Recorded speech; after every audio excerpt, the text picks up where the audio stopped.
Donc le point de départ, c'est un article de journal que j'ai lu qui parlait des gens qui n'arrivent pas à effacer dans leur répertoire de téléphone les numéros de téléphone de personnes décédées. Ils ont l'impression de tuer cette personne une deuxième fois. Et j'ai trouvé ça beau, cette idée qu'une suite de chiffres comme ça complètement abstraite devient le dernier lien à nos morts. Un lien en fait vers quelqu'un d'autre parce que ce numéro de téléphone a probablement été réattribué à quelqu'un d'autre au bout de quelques mois. Il y a plein d'autres choses qui s'y sont rajoutées, mais en particulier j'ai lu des choses sur le phénomène de société japonais des hikikomori. C'est des adolescents ou des jeunes adultes souvent qui décident de se cloîtrer chez eux complètement en retrait du monde et de ne plus sortir.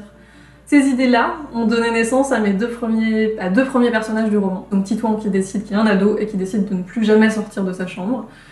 Et Luce qui elle est en plein deuil, n'arrive pas à faire son deuil parce qu'elle a perdu son mari 2 ans plus tôt et va envoyer un SMS à ce mari décédé. Dans le titre, À quoi rêvent les étoiles c'est mes personnages. Et c'est des personnages qui au départ n'ont pas l'air d'aller ensemble, mais qui en fait ne le savent pas et forment une constellation et vont former une constellation. Alors dans un roman, on met forcément beaucoup de soi.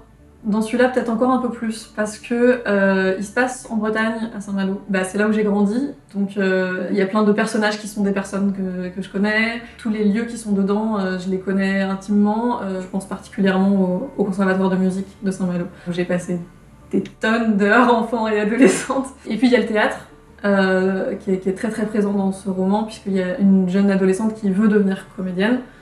C'est vraiment son truc dans la vie, et j'ai fait énormément d'études de théâtre au début de mes études, et puis j'ai été pendant 10 ans régisseuse lumière pour le théâtre. J'ai arrêté ce métier-là en décembre, et j'ai terminé ce roman une semaine plus tard. D'une certaine manière, je pense que je l'ai écrit pour dire au revoir à l'univers du théâtre et à ce métier-là qui ont été très importants dans ma vie et qui le sont toujours.